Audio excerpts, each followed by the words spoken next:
God, I love Bruce Hornsby. Love that man more than words can say. So guys, this is part 2 of my and I want to make clear, I am not trying to be alarmist just for the sake of being alarmist. I am not trying to fearmonger, and I'm absolutely not trying to urge anybody to make a rash decision. Okay, that's not what these 2 videos are about. But we are rapidly approaching the cliff, guys. And the thing to understand is this is going to affect 90% of Americans, because so to address the stock market, to address you know, the Dow's daily numbers, they still look good, and this is part of the flub. The Dow Jones does not represent average the average or the mean wealth of Americans. Okay, it's represented different portions of it at different times in U.S. history, but at this point in 2025, what the Dow Jones is reflecting is more or less the wealth of the top 10% of Americans.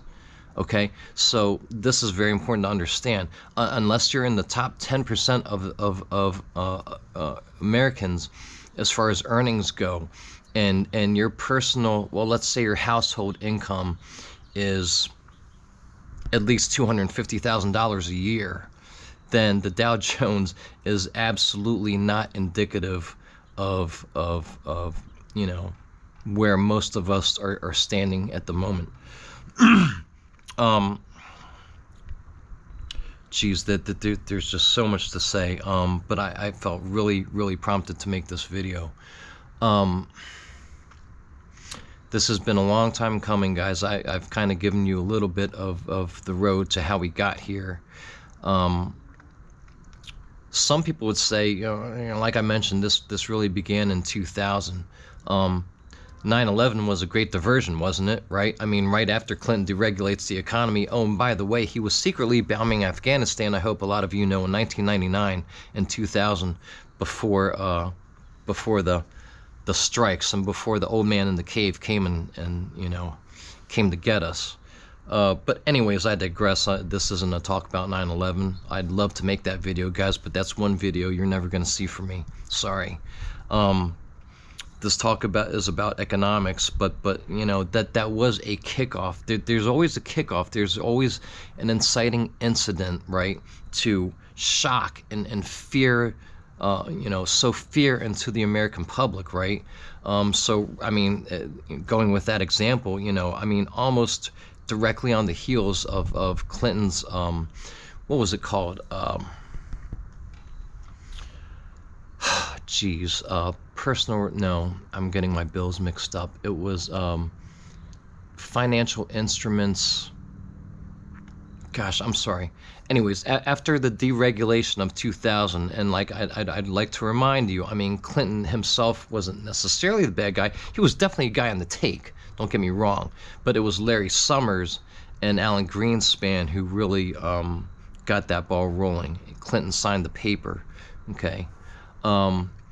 Fast forward to 2008, you know, and then fast forward to 2020, we get a pandemic to sow fear into the hearts of every American, and for the next year or two, everybody is only thinking about one thing. They're thinking about coronavirus.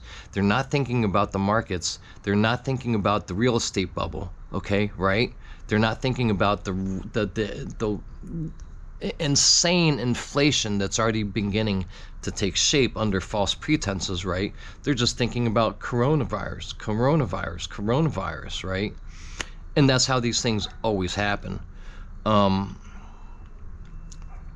I said before, the Dow's numbers are still pretty good, but there's some things, there's some canaries in the coal mines right now that really can't be ignored. First of all, there's the issue of small banks going under. This has always kind of been an issue when a handful of small banks go under, right? But I mean, everything waxes and wanes, right? You know, there are always cycles to everything, and right now, I mean, the Federal Reserve banks are really making a run on the last handful of you know, mom and pop banks across the nation. I think in about 5 years or so, they're going to be very few.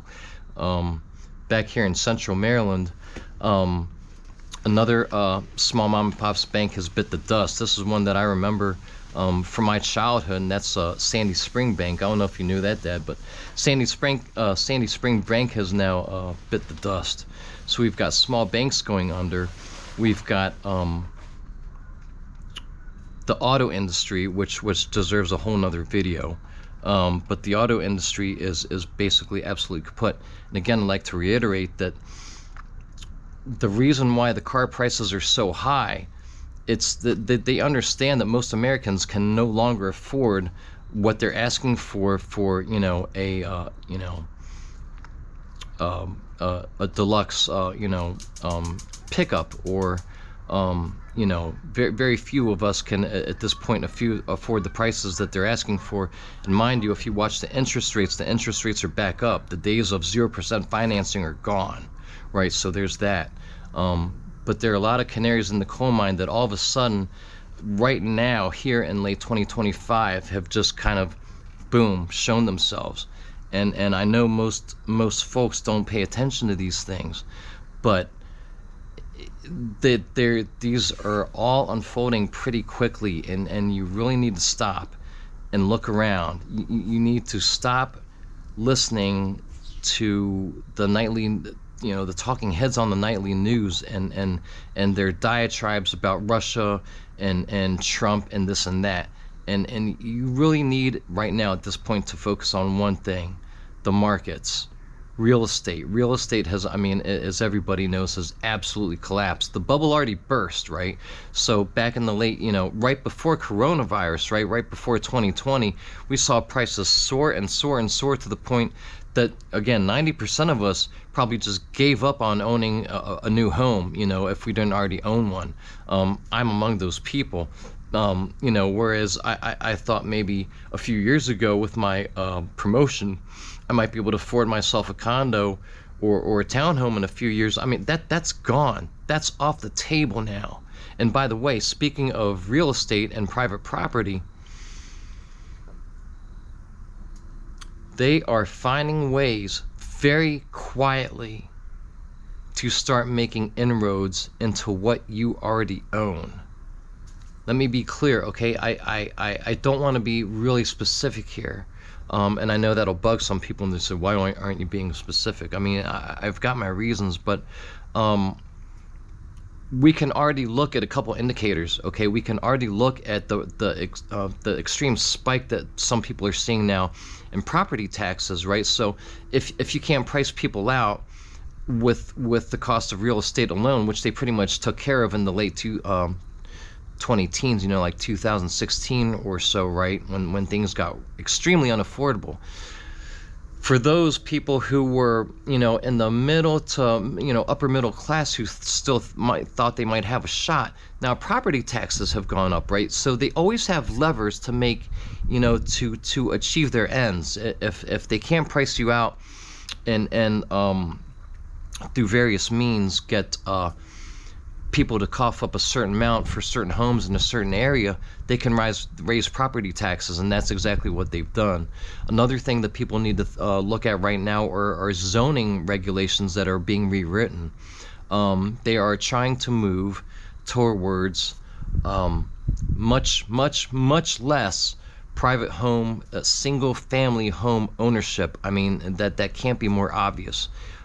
So those of us like myself who were hinting at what is known as stack and pack communities sprouting up, we're already starting to see that in Ellicott City right now at the old Ellicott's Mills. They're building one as we speak, and it's going to be quote unquote affordable, but as far as other properties go, they are trying to turn new regulations being aimed at creating more duplexes and less single-family homes. So there's, there are always levers to work with, right? There's property tax, which has gone way up. There's, zoning regulations and rewriting of zoning laws, so on and so forth.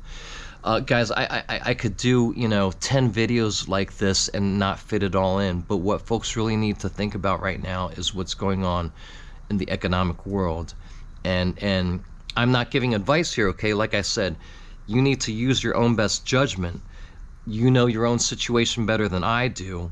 Make your own decisions, but it's time. What I'm saying is right now, it is time. It is time to seriously. I'm not saying buy gold, buy gold. I'm not saying that. I'm not saying put your money under your mattresses, but it's time to really start thinking about this, please, for your sake.